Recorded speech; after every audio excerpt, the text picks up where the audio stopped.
Integrity crew, when you are able, could you give us an indicator or an indication if you are bumping up against or touching the smoke detector in any way when you're over in that area of the cabin?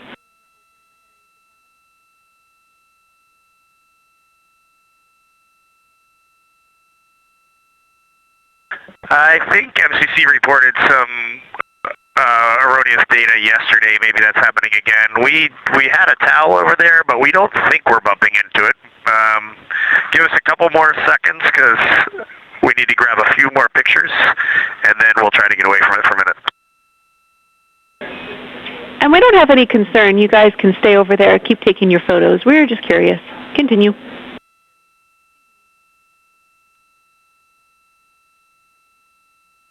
This is Artemis Mission Control in Houston, Texas. We're currently 7 days, 5 hours. All right, sounds good, Jenny.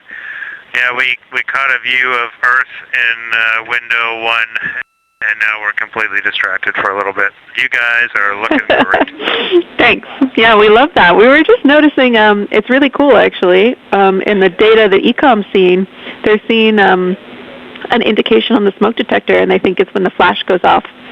So we were just curious. Thank you. This is Artemis Mission Control in Houston, Texas. We're currently 7 days, 5 hours, and 22 minutes into the Artemis II mission. You can see the crew there on your screen inside the Orion spacecraft, which was named Integrity by its crew. They are currently capturing some images. It looks like they're capturing images of each other in front of one of the cabin windows with a view of Earth outside. And of course, we have been uploading and sharing imagery as we receive it from the crew. There on your screen from left to right, you can see NASA astronaut Christina Cook, NASA astronaut Reed Wiseman, and Canadian Space Agency astronaut Jeremy Hansen. And it looked like Reed was trying to show off the image that he was capturing just now.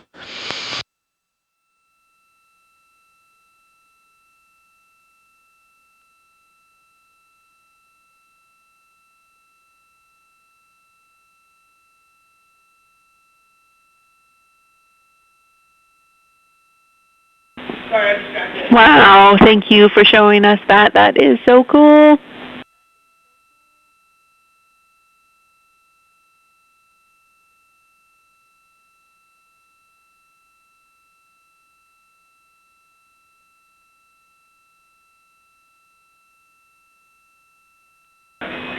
We look like we're smiling at you, like a little Cheshire cat.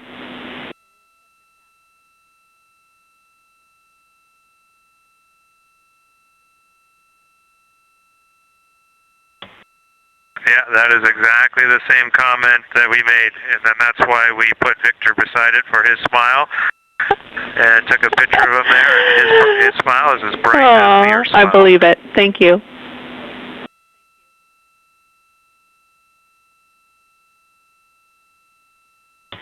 Sunny 16 when you need to take a picture of a happy hike.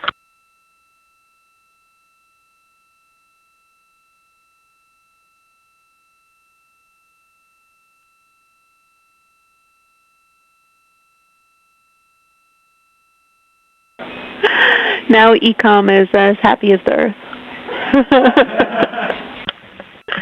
And Houston, you're seeing a little bit of a CCU dump, yourselves, Crescent Earth, and a solar array. So it's a pretty sweet view out window 1 right now.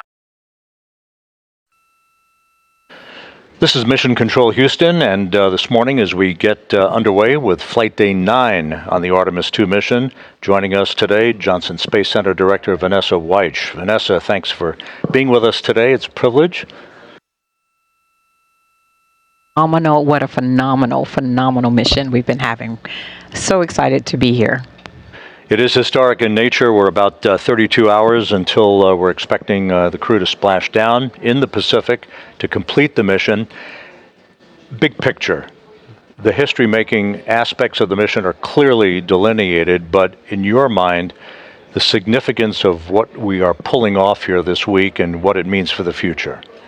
You know, Rob, it's just It's hard to describe the significance of this mission. We have building and planning our teams towards this for quite some time. The Orion spacecraft is managed here at the Johnson Space Center. We have been a part of the design, development, test of that vehicle, and it's had milestones along the way. You know, we had our uncrewed Artemis I mission back in 2022, but now we have our astronauts on board, and they are demonstrating that that spacecraft is ready for us to have humans on board, for us to continue deep space exploration, which we have not done since 1972. So this is the Artemis generation. This is our generation's opportunity to explore and to build from what Apollo did, but moving to the moon, we're now going to have a moon base. We're going to learn how to live there. We're going to go to Mars. It opens up all of the universe. It's just amazing for human exploration. And we're on board Integrity with our 4 astronauts, Christina Cook on the left, Victor Glover, Commander Reed Wiseman, and Jeremy Hansen of the Canadian Space Agency on the right. The crew is continuing to stow equipment on board. They've concluded a conference with Entry Flight Director Rick Henfling to review procedures for tomorrow's return to Earth. And we'll soon be moving into a midday meal on this day before their homecoming to planet Earth.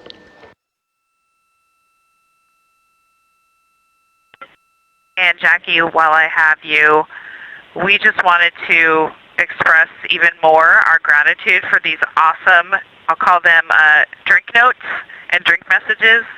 So many people wrote really cool, heartfelt messages on our bonus drinks, and we are just smiling ear to ear every time we look at one. So thank you so much. It was really fun to find these, and they're really giving us a boost for Entry Day. We will make sure that message gets heard by everyone who needs to hear it. Thank you.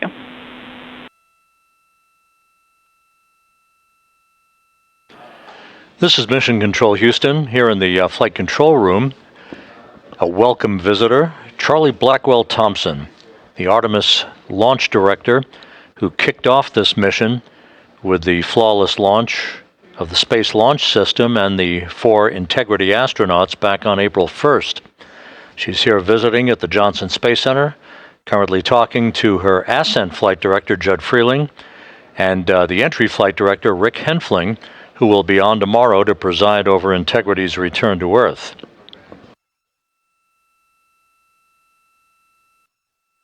One other countdown clock that's ticking here in the mission control room is the halfway mark en route back to the moon. It is almost incongruous to imagine this, but here we are on the eve of homecoming for the Integrity astronauts, and we're an hour and 33 minutes away from reaching the halfway point en route back from the moon. It's just the way orbital mechanics works, that sets the course and the velocity and the entrapment of Integrity into the grip of Earth's gravity that dictates all of that. But again, we're about a little over an hour and a half away from reaching the halfway point back from the moon for the splashdown in the Pacific tomorrow night. Again, ongoing discussions between Jeremy Hansen and Capcom Jackie Mahaffey here in Mission Control as the crew packs up from a cislunar camping trip. This is very much akin to what you would do after a camping trip or a holiday vacation. There was no holiday involved here. It was simply an historic flyby of the moon that occurred several days ago. Once again, we're about 30 minutes out from our final public affairs event of this mission, a conversation between members of Congress and the crew aboard Integrity as we approach the halfway mark of their trip home back to Earth from the moon. Wireless mic 10, 9, 8, 7, 6, 5, 4, 3, 2, 1. Blast off.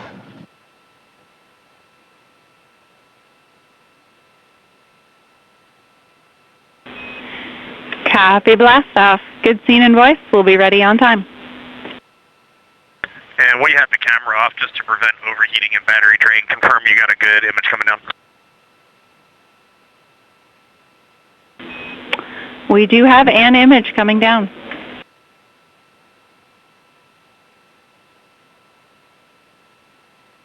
You know, Jackie, snark does carry across the cosmos. That delayed smile made me feel very good. Good evening, Artemis II crew. As you all approach your final day on this historic journey around the moon, the people of Earth remain inspired by your mission. They are energized by space exploration, and most importantly, they're eager to have you all home very soon. Now, NASA couldn't execute on our important mission without the steadfast support we receive from the United States Congress. We work with the agency to make sure it has the right direction to expand American leadership in space and the necessary resources to execute on our world-changing mission. Now, we have several NASA congressional supporters online today, and they have a few questions they'd like to ask you on behalf of their constituents across the country. I can only imagine the awe and wonderment you feel, but I want to just start by saying thank you. You are inspiring. That is not hyperbole when Jared speaks about the people of Earth. Across the planet, people are watching you and amazed, watching you put food packets away, as we were doing just a few minutes ago, watching you float around with the floating head, and you are bringing people together all across our globe. So thank you. Thank you for your good cheer. Thank you for your eloquence. Thank you for inspiring people. I have two questions. Number one, if you could go back in time and talk to yourself at age 10, what would you tell yourself about going to the moon? And then question two, if and when they make a movie about this, who do you want to play you? Well, sir, it's an honor to be with all of you, and please say hello to all of our colleagues there at Johnson Space Center. We can't wait to be back.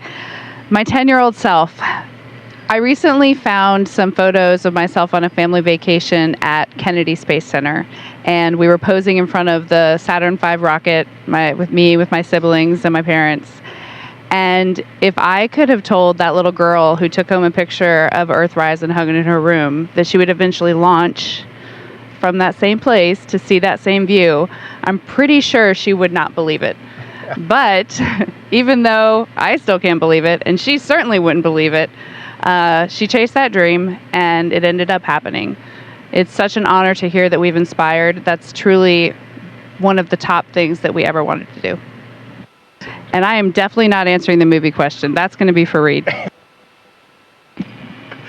Senator Cruz, it's great to talk to you, and thank you for visiting our friends and family there at the Johnson Space Center. That is fantastic. We've thought a little bit about the movie, and I think that's way out of our pay grade. So we don't know who's going to play us. That's up to whoever decides. But one thing we do know for certain is this guy is going to be played by Buzz Lightyear, 100%, no doubt. I have a question from one of our local voters here in Indian River County. Her name is Renee, and she said, what were you thinking when you were going around the moon, the furthest ever from Earth, on the dark side of the moon? We'd love to hear your thoughts as you made your way around the moon out of radio contact. So during the time of the nearest approach to the moon, we were doing so much science. I took a brief moment to say a short prayer of gratitude for being sent on this mission and trusted with, bringing back scientifically relevant information. And I also just felt like I was hoping that people looked up and were watching to see when we came back into communication, and that maybe there was a chance that folks would feel a sense of togetherness. We have a moment of silence whenever something is solemn and that requires reverence, or someone that we love has passed away, but maybe we could call it a moment of togetherness. As we were in radio silence, I was really hoping that we could just have a sense. You heard the word togetherness a lot from our crew, and really was hoping that while we were waiting to get back in contact, that people could just feel that sense of togetherness, that we were all a crew on Spaceship Earth. And integrity, just over 10 minutes ago, as you were having that event, You passed the halfway home mark.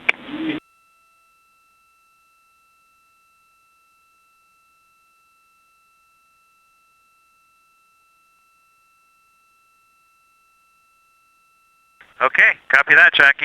Sounds like the next 24-ish hours we're gonna accelerate quite a bit then. Absolutely. This is Artemis Mission Control in Houston, Texas. The final targeting for the upcoming return trajectory correction burn, or RTC2 burn, has been completed, and we do expect that RTC burn to take place in about 29 minutes from now.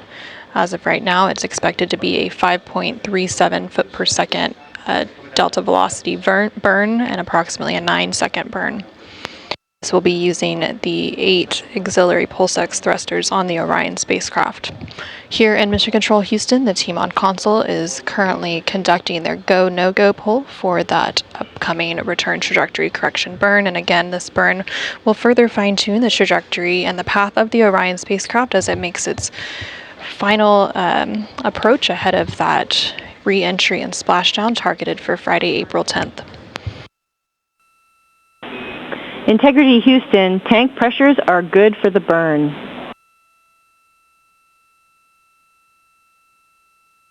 Integrity copies. Integrity Houston, maneuver to burn attitude starting in approximately 3 minutes.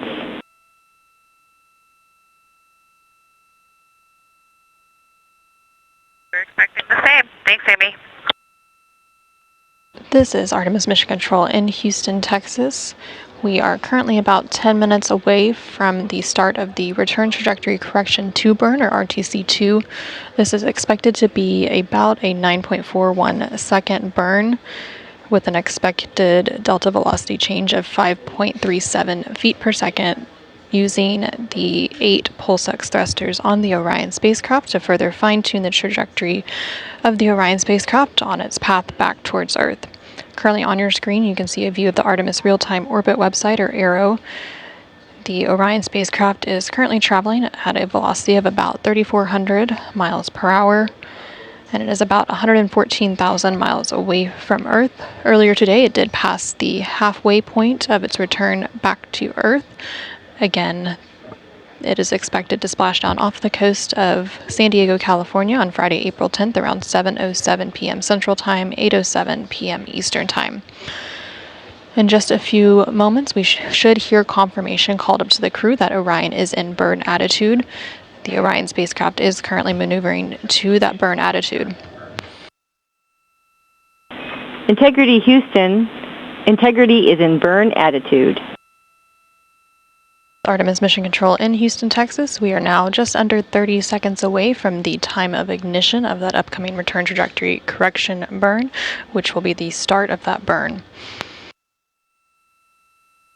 Again, it is expected to be about a 9.41 second burn using the 8 auxiliary pulse-X thrusters on the Orion spacecraft's service module to generate a 5.37 foot per second change in delta velocity.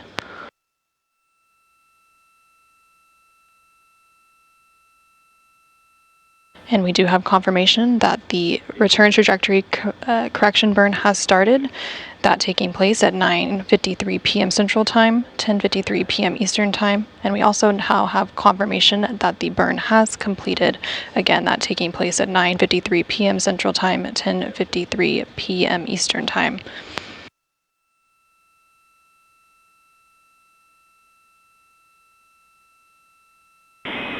Integrity Houston, good burn. We are assessing the details. We see the same and copy. This is Artemis Mission Control in Houston, Texas, and we do have that confirmation that the recent return trajectory correction burn was completed, and it was a good burn. Teams on the ground assessing the details, but it was expected to be a 9.41 second burn for a 5.37 foot per second delta velocity. Again, these return trajectory correction burns help to fine-tune the Orion spacecraft's path as it makes its way back to Earth, and this was the second in a series of 3 return trajectory correction burns, with that first return trajectory correction burn taking place on flight day 7, and the final return trajectory correction burn is expected to take place on flight day 10, about 5 hours prior to entry interface. Integrity Houston, confirm a good burn, and prop post-burn reconfiguration is complete.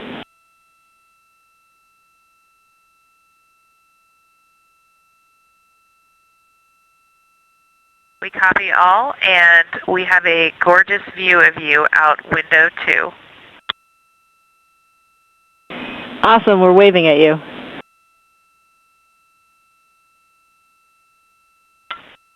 We are too.